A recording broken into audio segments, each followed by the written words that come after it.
नमस्कार, मैं ओम प्रकाश कुमार। आप देख रहे हैं बीडी बिहार झारखंड। अभी हम वजीरगंज विधानसभा में हैं और आपको बता दें कि हमारे साथ जनसुराज के कदावर नेता संतोष कुमार सिंह जी हैं। चलिए बात करते हैं बिहार विधानसभा पे। आपको पता होगा कि 6 महीना बाद चुनाव आने वाला है बिहार में और उससे बात करते उसी पे मुद्दे पे बात करेंगे। और सबसे बड़ी बात है कि 11 तारीख को जनसुराज का बहुत बड़ा रैली हुआ था गांधी मैदान में। उस पे भी प्रतिपक्ष नेता जो हैं आरोप लगा रहे हैं कि कुर्सी खाली रह गया। अब क्या मामला है, बात करते हैं इनसे। सबसे पहले चैनल में स्वागत है सर। धन्यवाद आपकी। सर सबसे पहले बताइएगा कि आपको हम जानते हैं लेकिन दर्शक आपको अभी नहीं जान रहे हैं। पहला इंटरव्यू हमारे चैनल पे आपका हो रहा है। जनसुराज पार्टी ही आप क्यों चुने? और दूसरे पार्टी था, राजद था, आपके पास जदयू था, कांग्रेस था, आपका भाजपा था, लोजपा था, और बहुत सारे पार्टी हैं, लेकिन आप जनसुराज ही क्यों चुने?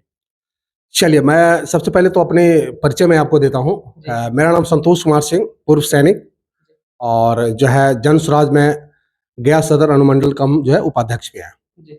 तो आपका कहने का मतलब, पूछने का मतलब था कि आपने जो है दूसरी पार्टी क्यों आपने ज्वाइन नहीं किया, आप जनसुराज क्यों ज्वाइन किए? तो मैं आपको बताना चाहूँगा कि जब मैं सेना से रिटायरमेंट होने के बाद जब हम एकेडमी चलाने लगे, अभी मैं एकेडमी भी चलाता हूँ। उड़ान एकेडमी जानते हैं हाँ, सर? उड़ान एकेडमी यहाँ पे चलाते हैं, जहाँ की जो यहाँ पे ओनली डिफेंस की ही हम तैयारी करवाते हैं, पैरामिलिट्री फोर्सेस एंड डिफेंस का ही, पुलिस वगैरह। तो यहाँ पर रेजिडेंशियल वगैरह भी है, सारी सुविधाओं के साथ हम यहाँ पे तैयारी भी करवाते हैं।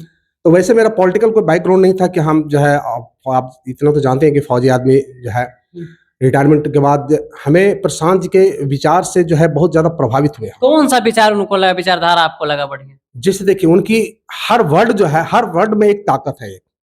हर जो भी बातें वो बोलते हैं, एक नए बिहार निर्माण की बात करते हो। जैसे कि उनके जो मुद्दे हैं अभी, जैसे कि उन्होंने बोल रहे हैं कि पलायन के मुद्दे हो गए, बेरोजगारी के मुद्दे हो गए। पलायन रोको तो कन्हैया कुमार भी कह रहे हैं। नहीं, कन्हैया कुमार आप कन्हैया कुमार के अगर नाम लेते हैं तो मैं कहूंगा कि आप कन्हैया का नाम भी मत लीजिए। कन्हैया देशद्रोही है। कैसे? कैसे मैं बताता हूँ आपको। आप जान रहे हैं, आपकी जेएनयू में जो है अध्यक्ष भी रह चुका है वो कन्हैया कुमार, जो है कांग्रेस के लीडर भी हैं। और वही कन्हैया कुमार हैं जो जेएनयू के अंदर से भारत विरोधी जो है वहां पे नारे लगाते थे। और उनके साथी गण ही ऐसे ऐसे जो थे जो कि भारत विरोधी गतिविधियों में पाए गए हैं। ये मैं नहीं कर रहा हूँ, ये हमारी यात्रा भी निकाल रहे हैं, पलायन रोको यात्रा। नहीं, यात्रा तो निकाल रहे हैं, लोकतंत्र है, यही तो हमारी देश की खूबसूरती है। यहाँ पे तो अफजल गुरु जैसे लोग भी कहते हैं कि जो है, आतंकवादी भी कहता है कि जो है हम यहाँ चुनाव लड़ेंगे। लेकिन कहने का मतलब मेरा, जो कन्हैया कुमार की जहां तक की बात की है कि कन्हैया कुमार जो यहाँ पे पलायन रोको, चाहे बेरोजगारी दूर करो, ये सब जो जितने भी यहाँ पे वो रैली कर रहे हैं या जो है पदयात्रा कर रहे हैं, वो सब एक दिखावा है। कांग्रेस की ऐसा कोई जो है कोई मंशा है ही नहीं।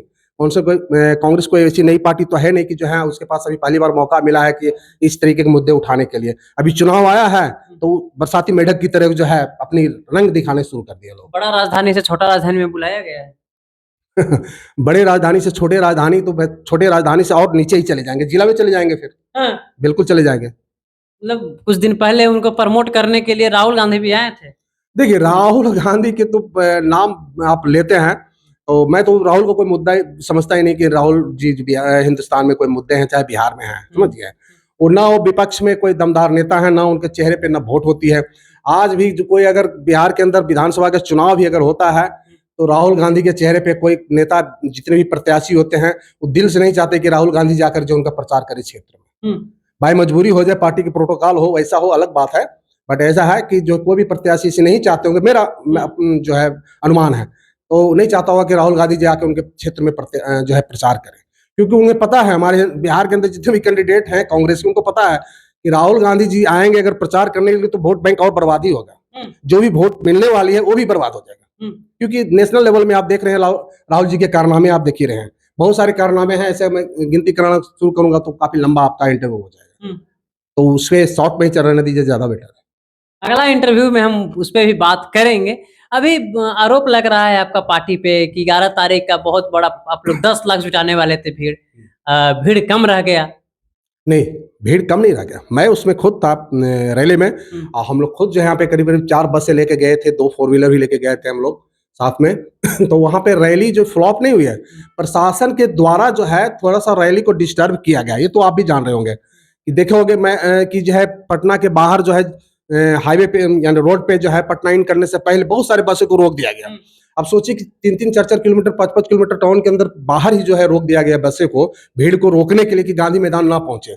लेकिन फिर भी जो है उतना प्रशासन की रोकथाम करने के बाद भी जो है काफी अच्छी संख्या में गांधी मैदान जन स्वराज के लोग पहुंचे थे। क्या लग रहा है, मतलब साजिश करके मतलब रोका गया? हाँ, इस साजिश ही सरकार की मंशा थी कि रैली को जो है पूरा भीड़ नहीं जुटने देना है। कौन सा पार्टी मतलब आप लोग को रोका? जदयू जैसे सरकार में तभी जदयू बीजेपी है, हाँ। नीतीश कुमार जी हैं, तो मैं तो उन्हीं की बात करूंगा ना। तो उनकी मंशा थी कि जो है रैली स्थल मतलब तक, इसका मतलब आपको सारा सर कहना है कि जनसुराज से भाजपा सरकार डरने लगी है? बिल्कुल डरने लगी है। डर ही नहीं, पूरी भय व्याप्त हो गया है, उनके चेहरे पे भी दिखने लगी है डर।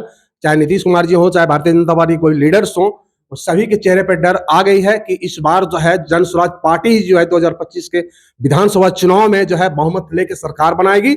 और जो जनता दल यूनाइटेड हो, चाहे भारतीय जनता पार्टी हो, चाहे और भी अन्य विपक्षी पार्टी जो अभी हैं बिहार के अंदर, वो सारी की जो है सुपड़ा साफी हो जाएगी। तेजस्वी यादव कह रहे हैं कि बस चुनाव में वोट होना बाकी है, सरकार तो हमरे बनेगा, हम मुख्यमंत्री बनेंगे। देखिए, तेजस्वी जी अगर ऐसा कर रहे हैं तो जो है वो भी शायद दिन में ही सपने देख रहे हैं, और ऐसा तो खैर संभव ही नहीं है कि जो है तेजस्वी जी यहाँ पे सरकार बना लेंगे। वो तो कोई रेस में है ही नहीं। नीतीश कुमार के तरफ से नारा है, जो हमारे मुख्यमंत्री भी हैं, उनके सभी दल वाले कह रहे हैं कि 2025 में 225 पार। देखिए, नीतीश कुमार जी अगर ऐसा कह रहे हैं कि 2025 में जो है 225 पार, 225 पार, तो बोलने को तो खैर कोई भी बोल सकता है, लोकतंत्र है। अब तो खैर जो है कुछ भी कह सकते हैं, लेकिन वैसा नहीं है कि नीतीश कुमार जी जो है इस बार जो है 100 के आंकड़ा भी पार करेंगे। 225 की तो बहुत दूर की बात है, हमको तो नहीं लगता 50 से ज्यादा। मोदी जी भी एक नारा दे दिए हैं दिल्ली से कि दिल्ली तो जहाँ की है, बिहार अभी बाकी है। देखिए, मोदी जी नारा जरूर दिए दिए होंगे या दिए हैं, लेकिन मोदी जी के बारे में जहां तक कि मैं बताना चाहूंगा आपको कि केंद्र में जो है वहां तक चलेगा उनका, लेकिन यहाँ बिहार में जो है, बिहार में भारतीय जनता पार्टी जो है ना ही मोदी जी के सुनेंगे, क्योंकि बिहार में मोदी जी जो है बिहार के लिए कोई विशेष बहुत ज्यादा किए ही नहीं। यहाँ पे आकर के जो है बिहार विधानसभा चुनाव के अंदर जो अपना विशेष करिश्मा दिखा पाएंगे, ऐसा कुछ नहीं है। एक प्रश्न और रहेगा सर, प्रशांत जी का नारा दिया हुआ था हर हर मोदी घर घर मोदी, आप जानते होंगे। बिल्कुल बिल्कुल बिल्कुल। और लोग कह भी रहा है कि जब उनका नारा दिया हुआ था हर हर मोदी घर घर मोदी, मोदी आए भी, और फिर लोग आप पे आरोप भी लगा रहा है कि जनसुराज भाजपा के बी टीम है। एक बार जनसुराज का प्रचार करते थे और दूसरा बार चुनाव लड़के सरकार बनाना चाह रहे हैं। देखे, जैसा कि आपने बोला कि हर हर मोदी घर घर मोदी, अब की बार मोदी सरकार, ये सारे नारे जो है प्रशांत जी का ही दिया हुआ है। बिल्कुल सही बोला आपने। लेकिन जब इन्होंने नारा दिया था भारतीय जनता पार्टी के लिए, हमारे नेता प्रशांत किशोर जी, तो उसमें भारतीय जनता पार्टी यानी कि मोदी जी के लिए काम कर रहे थे या भारतीय जनता पार्टी के लिए? तो वैसे जो है उसमें भारतीय जनता पार्टी के लिए भी इन्होंने काम किया है, प्रोफेशनली काम किए हैं। ये तृणमूल कांग्रेस के लिए भी किए हैं। देखोगे, जिस भाजपा को आप रोकने की बात कर रहे हैं, जिस भाजपा को रोकने की बात कर रहे हैं, मतलब कि जिताने की बात कर रहे हैं, नारे देने की बात कर रहे हैं मोदी जी को, वही भाजपा को, वही मोदी जी को रोकने का काम किया है प्रशांत किशोर जी, हमारे नेता ने, बंगाल के अंदर।